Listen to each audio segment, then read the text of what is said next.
사람들은 부부를 일심동체라고들 하더군요. 살다 보면 그 말이 맞을 때도 있었고, 어떨 때는 영 틀린 말처럼 느껴질 때도 있었지요. 하지만 제 평생 남편 없이 잠자리에 든 날은 친정에서 시집오기 전까지 빼고 나면 정말 손에 꼽을 정도였습니다. 그런데 지금 저는 이곳 대전의 낯선 아파트 한 칸에 홀로 누워 있고 남편은 저 멀리 서울 큰아들네 집에 있습니다. 이른 저녁부터 저는 창밖을 멍하니 바라보는 것이 일상이 되었습니다. 제 방이라고는 하지만 잠시 빌려 쓰는 듯한 어색함이 언제나 저를 감쌌습니다. 창밖으로 보이는 불빛들은 모두 각자의 행복한 보금자리를 알리는 듯 했지요. 저 작은 불빛들 하나하나가 켜질 때마다 가족들이 모여 웃고 떠드는 모습이 그려져서 제 마음은 더욱 시리고 외로워졌습니다. 거실에서는 작은 아들과 작은 며느리, 그리고 어린 손주들의 해맑은 웃음소리가 간간히 들려왔습니다. 평화롭고 따뜻한 웃음소리였습니다. 그런데 그 웃음소리가 제 귀에는 너무나 멀게 느껴졌습니다. 마치 두꺼운 유리병 너머로 들려오는 소리처럼 저는 그 온기 속으로 쉽게 들어갈 수 없었습니다. 가족이 함께 모여 행복하게 웃고 있는데도 저는 왜 이렇게 깊은 외로움을 느끼는 걸까요? 방 한편에 놓인 작은 액자 속 남편의 젊은 시절 사진을 하염없이 바라보았습니다. 주름 없이 팽팽했던 얼굴, 장난기 어린 눈빛, 그 옆에 나란히 선 제 모습도 조금은 웃음기 어린 얼굴로 그 시절의 행복을 말하는 듯 했습니다. 그 사진 속 우리는 정말 한 몸 같았는데 이제는 서로의 그림자조차 닿을 수 없는 곳에 있습니다. 서울에서 대전까지 지도 위에 찍힌 두 개의 점은 그저 작은 거리에 불과했지만 저에게는 바다보다도 넓은 거리처럼 느껴졌습니다. 차를 타고 몇 시간을 가야 하는 거리, KTX를 타고 갈라 해도 벌써 왕복 교통비가 몇만 원에 달합니다. 그 물리적인 거리감이 우리의 마음을 이토록 멀리 갈라놓았다는 사실이 믿기지 않았습니다. 밤늦도록 잠이 오지 않아 몇 번이고 뒤척였습니다.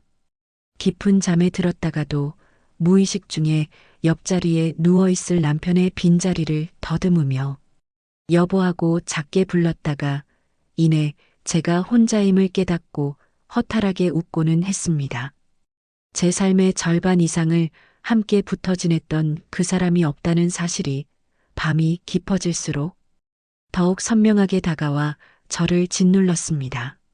아들들이 제 앞가림 잘하고 산다며 저마다의 이유로 바쁘게 살아간다면서 대체 어쩌다 우리 부부가 이 지경이 되어 서로 헤어져 살게 되었는지 아무리 생각해도 답을 찾을 수 없었습니다. 그저 밤하늘의 별을 바라보며 저의 기구한 운명을 탓할 뿐이었습니다. 이 허무한 밤 공기 속에서 제가 할 수 있는 일은 그저 멍하니 먼 하늘을 바라보거나 지난 세월의 기억들을 하나하나 되짚어 보는 것밖에는 없었습니다. 이 넓은 대전 땅에 제가 기댈 곳은 아무것도 없다는 현실이 마치 큰 바위처럼 제 마음을 짓눌렀습니다. 남편과 저는 참 평범한 부부였습니다. 흔히 드라마에 나오는 인꼬 부부들처럼 꿀이 뚝뚝 떨어지게 애정을 표현하며 사는 부부는 아니었습니다. 그렇다고 해서 특별히 싸움이 잦거나 금슬이 나빴던 것도 아니었습니다. 그저 서로의 옆자리를 묵묵히 지켜주며 삶의 희로애락을 조용히 나누는 것이 우리 부부의 사랑법이었지요. 저는 살림하고 아이들을 돌보는 데 집중했고 남편은 가장으로서 묵묵히 가족을 부양했습니다. 때로는 힘들고 지쳐서 서로에게 짜증을 내는 날도 있었지만 그 작은 다툼들조차 우리 부부만의 끈끈한 유대감을 다져주는 시간이었다고 생각합니다. 손때 묻은 흑백 사진들을 꺼내어 보았습니다. 결혼식 날 쑥스러워 웃음 짓던 남편의 모습, 그리고 어린 두 아들을 품에 안고 활짝 웃던 저의 모습이 보였습니다. 어린 두 아들을 키워내기 위해 저희 부부는 정말 치열하게 살았습니다. 큰아들이 기어다니던 시절부터 작은 아들이 사춘기를 겪던 때까지 틈없이 아이들의 성장 과정 하나하나를 지켜보며 함께 기뻐하고 아파했습니다. 저는 아이들 교육에 정말 신경을 많이 썼습니다. 새벽까지 책상에 앉아 잠 못 이루는 아이들을 위해 밤잠을 챙겨주었고 학부모 모임에도 빠지지 않았습니다. 남편도 퇴근하면 아이들과 함께 놀아주거나 숙제를 봐주는 다정한 아빠였습니다. 아이들이 원하는 대학에 합격하고 각자의 짝을 만나 장가까지 보내고 나니 참으로 후련한 마음이 들었습니다. 그간 쉼없이 달려온 우리의 삶에 비로소 여유가 찾아온 것만 같았지요. 마침내 아들들 모두 독립하고 나니 저희 부부 단둘만 남은 집에는 묘한 적막감이 감돌았습니다. 그동안 아이들 소리로 가득했던 집이 갑자기 텅 빈 것 같았지요. 무엇을 하며 남은 삶을 보낼까 궁리하다가 문득 남편이 늘 입버릇처럼 말하던 귀농 이야기를 떠올렸습니다. 도시에서 평생을 살아왔지만 늘 흙을 만지고 싶어 하고 자연 속에서 살기를 꿈꿔왔던 사람이었습니다. 결국 저희 부부는 귀농을 결심했습니다. 낡은 트럭에 그동안의 삶이 고스란히 담긴 짐들을 싣고 작은 시골 마을에 도착했습니다. 삐걱거리는 작은 농가는 낡고 허름했지만 그곳에서 남편과 저는 마주보고 환하게 웃었습니다. 앞으로 펼쳐질 소박한 행복을 예감한 듯이요. 조그마한 텃밭을 일궈 씨앗을 심고 매일 아침 저녁으로 물을 주며 작물이 자라는 모습을 보며 행복해했습니다. 제가 직접 키운 오이를 따서 큼지막하게 썰어 남편에게 내어주면 남편은 허허 웃으며 깨 눈 감추듯 먹어치우곤 했습니다. 서로 등도 밀어주고 배추벌레를 보고 제가 호들갑을 떨면 남편이 능숙하게 잡아주기도 했습니다. 그 작은 텃밭이 우리에게는 세상의 전부였고 함께 일군 소중한 보물이었습니다. 그때는 정말 행복했습니다. 우리 둘이 함께라면 그 어떤 어려움도 헤쳐나갈 수 있을 것이라고 굳게 믿었습니다. 그것이 우리 부부의 마지막 함께하는 보금자리가 될 줄은 꿈에도 생각하지 못했습니다. 해가 뜨고 지는 모습, 들꽃이 피고 지는 모습, 작은 곤충들이 바삐 움직이는 모습 하나하나가 우리에게는 평화와 만족을 주었습니다. 아침 일찍 일어나 맑은 공기를 마시며 텃밭을 가꾸고 해가 뉘엿뉘엿 넘어갈 무렵 남편과 나란히 앉아 따뜻한 차 한 잔을 마시며 하루를 마무리하는 것이 저희의 작은 낙이었습니다. 도시에서의 복잡하고 번잡했던 삶과는 전혀 다른 고요하고 평화로운 시간이었습니다. 이런 순간들이 영원히 이어질 것이라고 믿어 의심치 않았습니다. 지난 시절 아이들을 위해 쉬지 않고 달려왔던 시간에 대한 보상이라고 생각했습니다. 그 시절의 순수하고 행복했던 기억들이 지금의 저를 더욱 아프게 만들곤 합니다. 그 행복한 순간들은 이제 저 혼자 외롭게 되짚어봐야 하는 아련한 추억이 되어버렸습니다. 그렇게 소박한 행복을 누리며 시골에서 10년 남짓 살았을까요?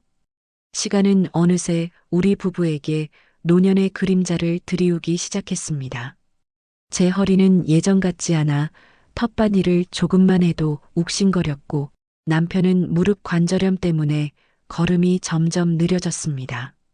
겨울이면 차가운 바람이 들어오는 낡은 농가는 보온에 취약해서 온몸에 냉기가 스며드는 것 같았습니다. 큰 병이 찾아온 것은 아니었지만 저희 부부 둘이서만 이 넓은 텃밭을 가꾸고 집안일을 돌보는 것이 갈수록 힘에 부쳤습니다. 아침에 일어나 서로의 얼굴을 볼 때마다 늘 오늘도 무사히라는 걱정이 앞섰습니다. 작은 풀 한 포기를 뽑는 것조차 허리에 무리를 주는 일이었고 마당을 쓸거나 마트에 가는 일상적인 움직임도 이전 같지 않았습니다. 식사 준비나 청소 같은 간단한 집안일조차 서로에게 의지해야만 겨우 해낼 수 있었습니다. 저희의 고령에 따른 불편함은 점점 더 많아졌고 서로가 서로에게 부담이 되고 있다는 생각까지 들 때도 있었습니다. 이런 상황을 지켜보던 큰아들이 서울에서 종종 내려오기 시작했습니다. 처음에는 그저 안부를 묻고 잠시 얼굴만 비추고 가는가 싶더니 점차 부쩍 자주 찾아와 저희를 걱정하는 말을 꺼냈습니다. 아버지, 어머니, 두 분이서만 이렇게 지내시는 거 저는 솔직히 너무 걱정돼요. 갑자기 무슨 일이라도 생기면 두 분이서 어떻게 하시겠어요? 그냥 저랑 같이 서울로 올라가시는 게 어떠세요? 처음에는 완강하게 거절했습니다. 괜찮아, 큰아들. 아직은 우리 둘이서 충분해. 멀리서 아들 얼굴만 봐도 기특하고 고마운 걸 뭘. 네가 와서 이렇게 돌봐주니 힘든 것도 없어. 저는 그렇게 말했지만 사실 마음 한구석으로는 조금씩 불안감이 스며들고 있었습니다. 남편도 마찬가지였습니다. 평생 일군 이 작은 텃밭을 어떻게 버리고 가느냐며 완강히 거절했습니다. 그래, 여기서 우리가 평생 일군 텃밭을 버리고 어떻게 가니? 여기 풀 한 포기에도 우리 땀과 노력이 배어 있는데. 라고 말하면서 텃밭을 쓰다듬는 남편의 뒷모습은 마치 소중한 보물을 지키려는 어린아이 같았습니다. 그는 오랜 꿈이었던 귀농을 포기할 수 없다는 완고한 고집을 부렸고 저 또한 그 고집을 이해하고 있었습니다. 하지만 큰아들은 포기하지 않았습니다. 아들은 끈기 있게 저희를 설득했습니다. 저희 부부가 나이가 더 들어 거동이 불편해지기 전에 미리 대비를 해야 한다는 것이 아들의 주장이었습니다. 병원 가는 일이 잦아질 텐데 도시에서 가까이 있으면 의료 서비스도 좋고 자신들이 보살펴드리기도 편하다고 여러 번 강조했습니다. 아들은 저희가 걱정되어 어쩔 줄 모르는 표정이었습니다. 아버지, 어머니가 쓰러지시면 여기 도와줄 사람도 없잖아요. 멀리 떨어져 있으면 저희도 너무 불안해요. 제발 저희 마음 편하게 좀 해주세요. 제가 부모님 보살펴드리고 싶어서 그래요. 아들은 눈물까지 글썽이며 저희에게 애원했습니다. 그의 진심 어린 모습에 저의 마음은 조금씩 흔들리기 시작했습니다. 남편 또한 아들의 간절함에 결국 마음의 문을 열었습니다. 저희 노부부는 아들의 간곡한 제안에 못 이겨 서울로 향하기로 결심했습니다. 떠나던 날 텃밭에 심어둔 배추와 물을 바라보며 한참을 망설였습니다. 우리 손때 묻은 것들을 뒤로 한 채 떠난다는 것이 어찌나 마음 아프던지요. 저희는 어쩔 수 없는 일이라며 서로를 위로했습니다. 그때는 마냥 좋았습니다. 드디어 늙은 몸으로 허리 굽혀 텃밭 일을 하지 않아도 된다는 안도감과 함께 아들네 가서 손주들 얼굴도 더 자주 보고 편히 쉴 수 있겠다는 생각뿐이었습니다. 서울 아파트 살림이 시골 우리 집보다 훨씬 좋으니 불편할 일 없을 거라 생각했지요. 아들의 따뜻한 마음 씀씀이에 그저 감사할 따름이었습니다. 이 모든 일이 저희 부부에게는 안식처가 될 줄로만 알았습니다. 어리석게도 그 선택이 우리 부부에게 어떤 미래를 가져다 줄지는 전혀 알지 못했습니다. 그저 가족의 품에서 남은 노년을 편안히 보낼 수 있을 것이라는 막연한 희망만을 품은 채 말이지요. 이 모든 것이 불행의 시작이었다는 것을 저는 너무 늦게 깨달았습니다. 서울 큰아들네 아파트에 저희 노부부가 함께 도착했습니다. 작은 방 한 칸이었지만 오랜만에 도시에 나온 설렘과 손주들을 만날 기대감에 가득 찼던 첫날의 기억은 아직도 생생합니다. 처음 몇 달 동안은 모든 것이 괜찮아 보였습니다. 아침마다 눈을 뜨면 손주들의 재롱에 저절로 웃음이 터져나왔고 제가 옛날 이야기를 해주면 아이들은 눈을 반짝이며 귀 기울여 주었습니다. 큰 며느리도 처음에는 살뜰하게 저희를 챙기는 듯 보였습니다. 따뜻한 차를 가져다 주고 불편한 곳은 없는지 묻곤 했지요. 남편과 저는 낮에는 거실에서 텔레비전을 보고 저녁에는 큰아들이 퇴근하고 오면 함께 식사를 하며 그럭저럭 평화로운 날들을 보내는 듯 했습니다. 그런데 시간이 흐르면서 점차 큰 며느리 얼굴에 작은 그늘이 드리워지는 것을 느꼈습니다. 처음에는 단순히 피곤해서 그런가 했지만 그 그늘은 점점 짙어졌고 제 마음에도 어두운 그림자를 드리웠습니다. 밤늦게까지 거실 텔레비전을 보고 있으면 큰 며느리는 일부러 큰 소리를 내어 컵을 놓거나 한숨을 쉬며 저희에게 눈치를 주었습니다. 남편이 밤에 잠이 오지 않아 거실을 서성거리거나 물을 마시는 소리에도 큰 며느리의 짜증 섞인 표정을 엿볼 수 있었습니다. 식사를 할 때도 마찬가지였습니다. 저희는 식성이 까다롭지 않아 큰 며느리가 차려주는 대로 맛있게 먹으려고 노력했지만 가끔 남은 음식들을 볼 때마다 큰 며느리의 얼굴에는 짜증 섞인 한숨이 맴돌았습니다. 저는 제 작은 실수 하나에도 크게 반응하는 큰 며느리의 표정을 보며 점차 위축되기 시작했습니다. 예를 들어 남편이 습관처럼 귤을 까먹다가 껍질을 여기저기 흘리거나 식사 중에 큰 며느리가 아끼는 그릇에라도 작은 흠집을 냈을 때 큰 며느리의 표정은 순식간에 차갑게 굳어지곤 했습니다. 그러면 저는 재빨리 눈치를 채고 남편을 제지하거나 얼른 제가 나서서 그 자리를 수습하곤 했습니다. 큰 며느리에게 불편을 주는 것 자체가 제 죄책감으로 이어졌습니다. 큰 며느리는 직접적으로 말을 하지는 않았지만 그녀의 태도와 표정에서 저희가 짐이 되고 있다는 것을 고스란히 느낄 수 있었습니다. 사소한 일에도 한숨을 쉬고 눈을 마주치려 하지 않고 저희의 질문에 단답형으로 대답하는 큰 며느리의 모습은 저를 하루하루 더 움츠러들게 만들었습니다. 밤에는 큰아들과 큰 며느리가 방문을 닫고 작은 목소리로 대화하는 소리가 간간히 들려오기 시작했습니다. 처음에는 부부싸움인가 보다 했지만 점차 싸움의 내용이 저희와 관련된 것임을 알게 되면서 제 가슴은 미어지는 것 같았습니다. 큰 며느리의 목소리가 격양되어 제 귀에 똑똑히 들려왔습니다. 나 너무 힘들어. 당신 부모님 모시는 사는 게 쉬울 줄 알아?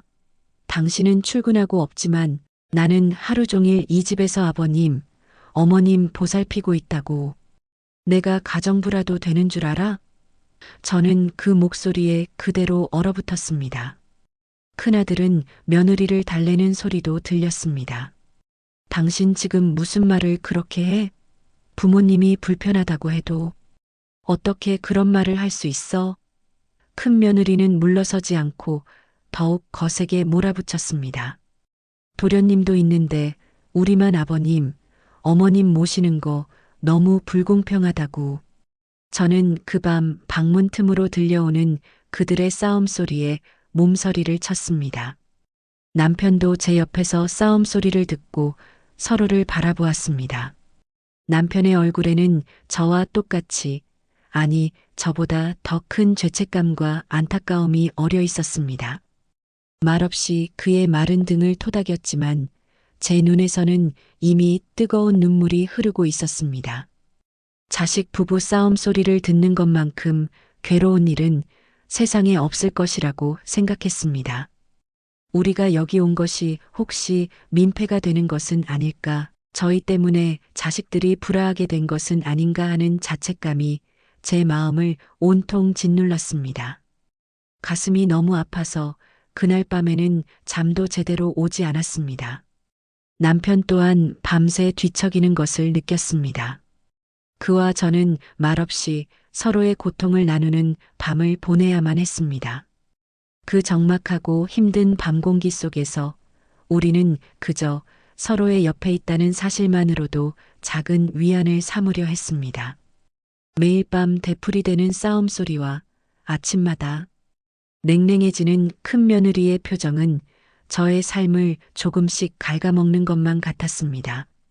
그들의 갈등은 좀처럼 해소되지 않고 더욱 깊어졌습니다.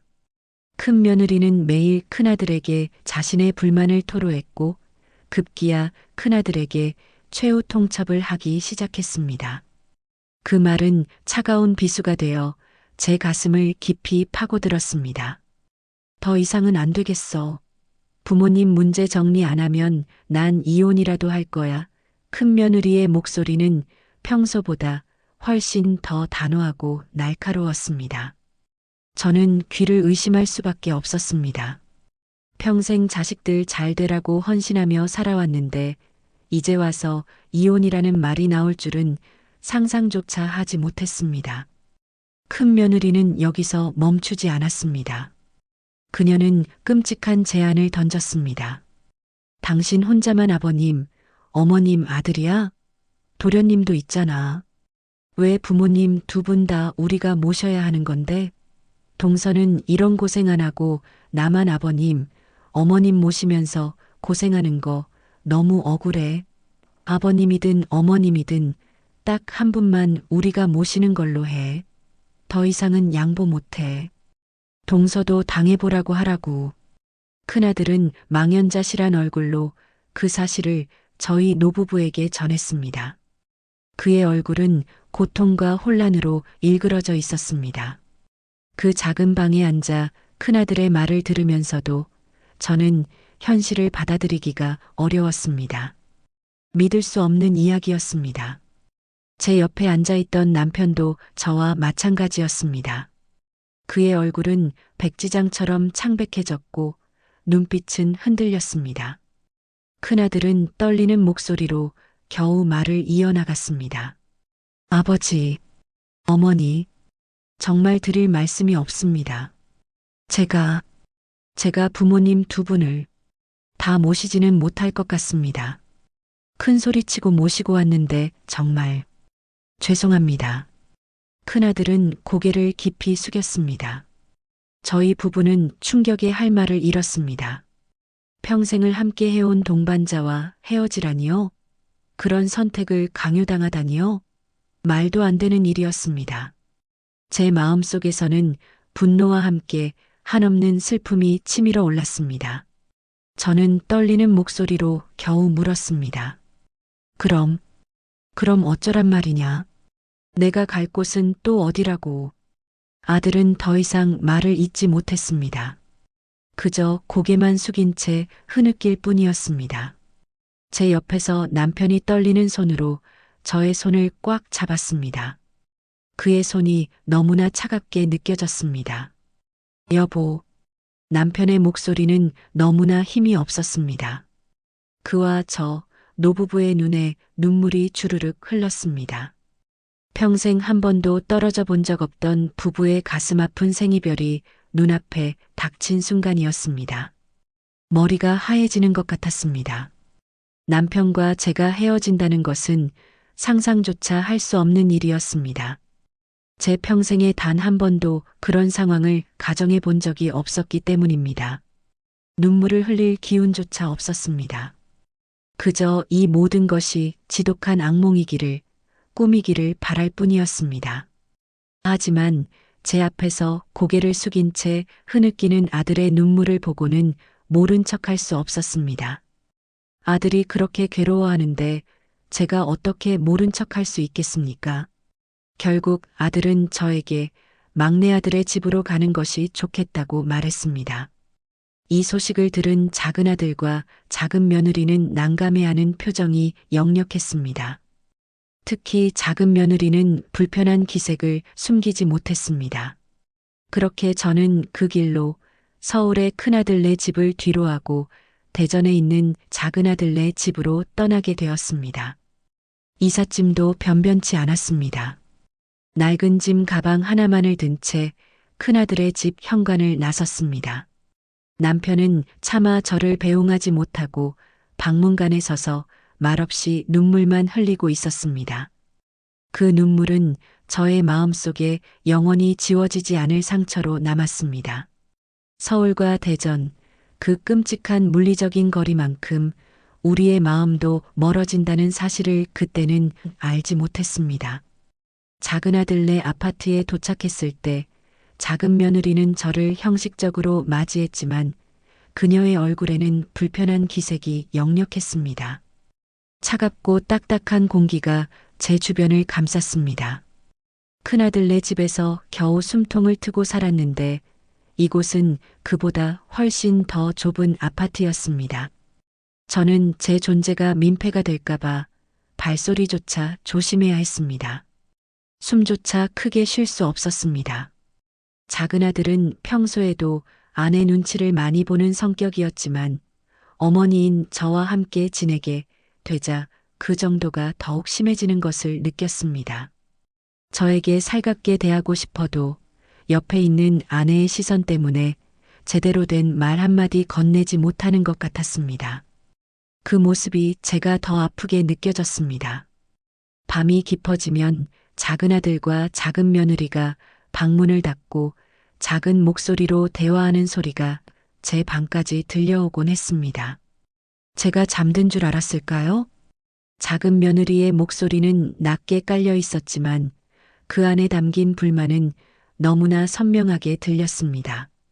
작은 아들은 난처한 듯 겨우 몇 마디 얼버무릴 뿐이었습니다. 저는 그 소리를 들을 때마다 제 존재가 너무나 작아지는 것을 느꼈습니다. 마치 세상에 아무도 없는 것처럼 저 혼자 외딴 섬에 떨어져 고립된 기분이었습니다. 식사량은 점점 줄어들었고 밤에는 잠도 제대로 오지 않았습니다. 그저 창밖만 멍하니 바라보며 서울에 홀로 남겨진 남편을 그리워할 뿐이었습니다.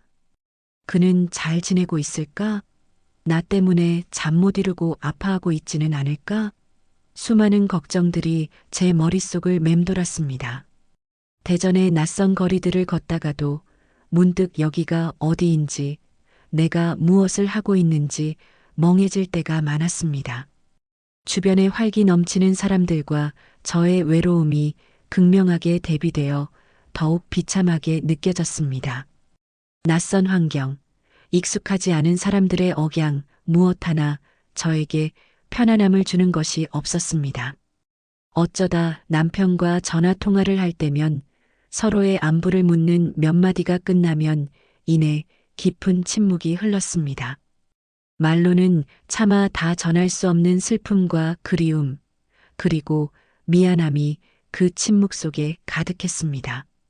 여보, 잘 지내고 있어요? 밥은 잘 먹고?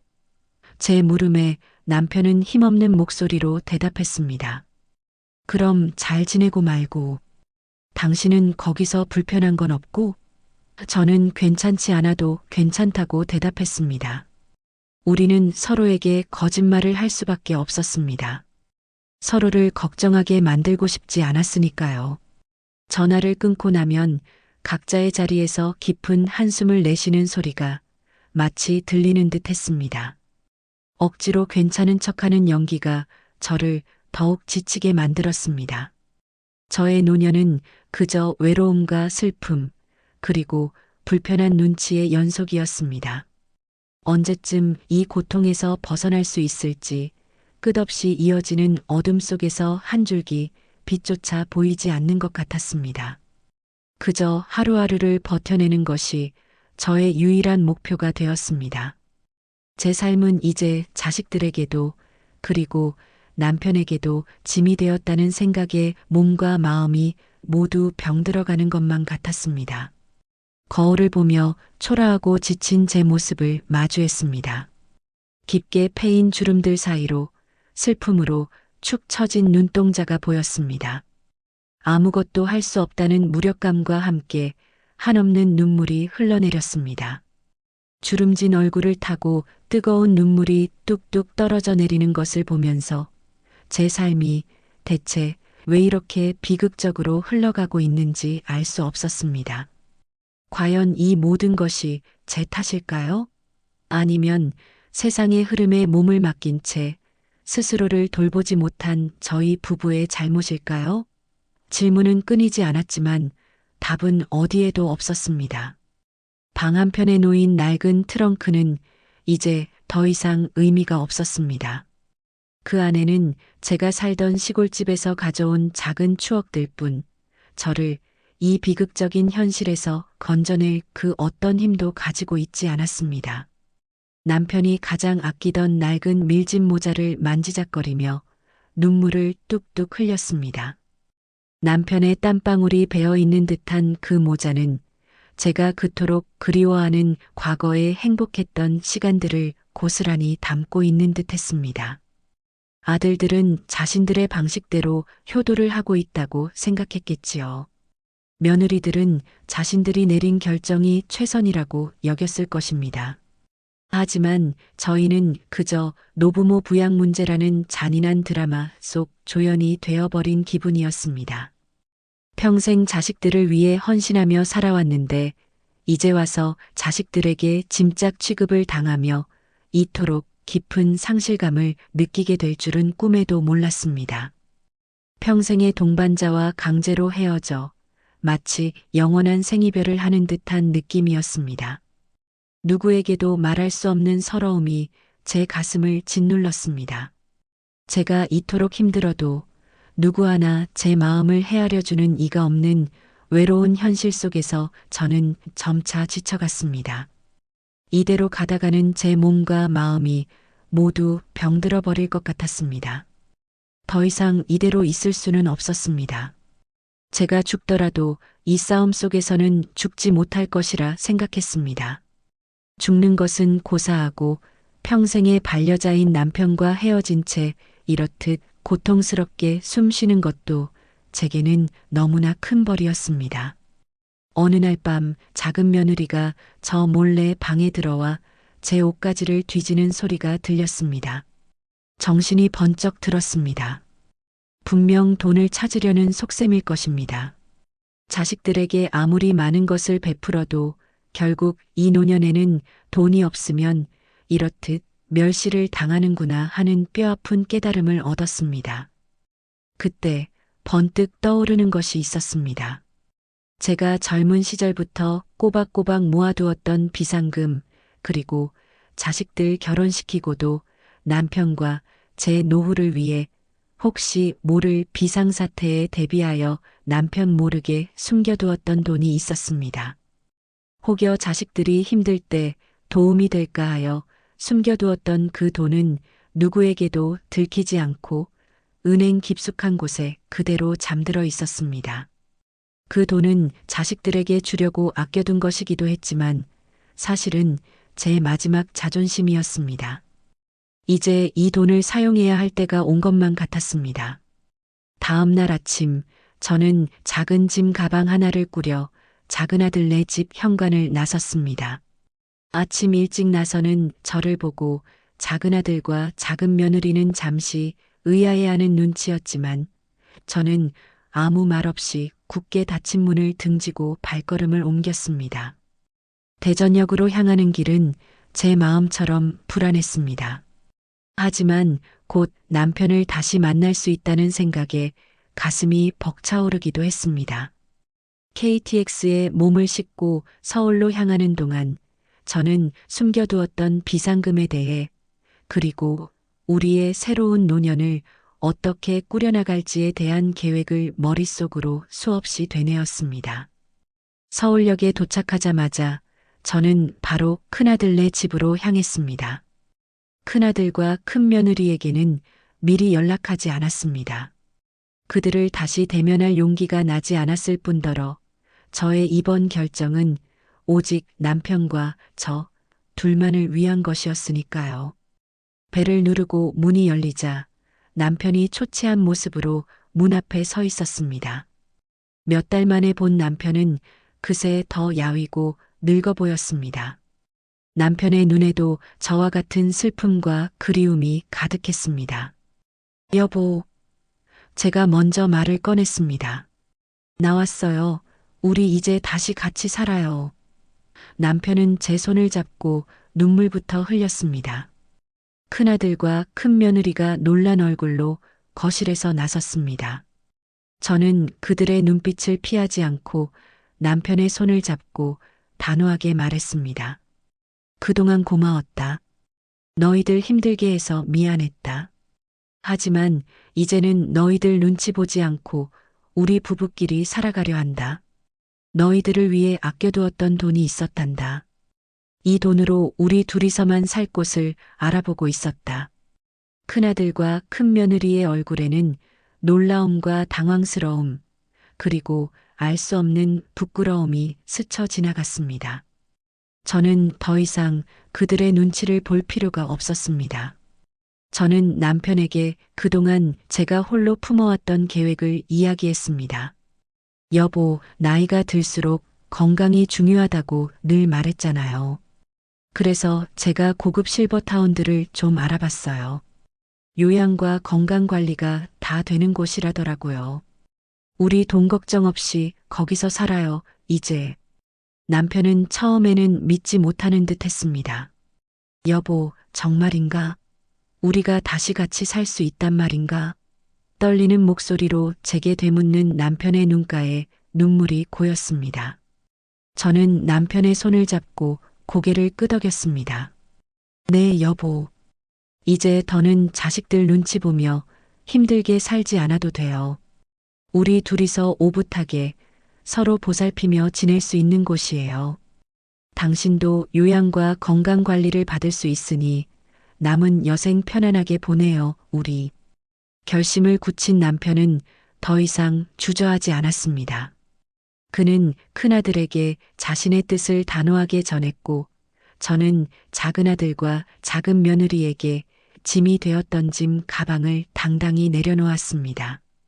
그날부터 남편과 저는 함께 실버타운을 알아보러 다녔습니다.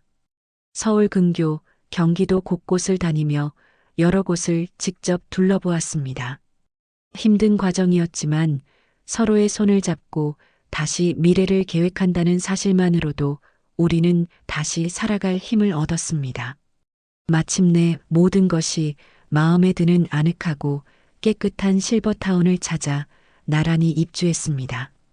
눈치 보지 않고 마음껏 이야기할 수 있는 저희만의 공간, 건강을 위한 규칙적인 식사와 운동, 그리고 저희와 같은 처지의 사람들과 함께하는 시간은 잃었던 평온을 다시 가져다 주었습니다.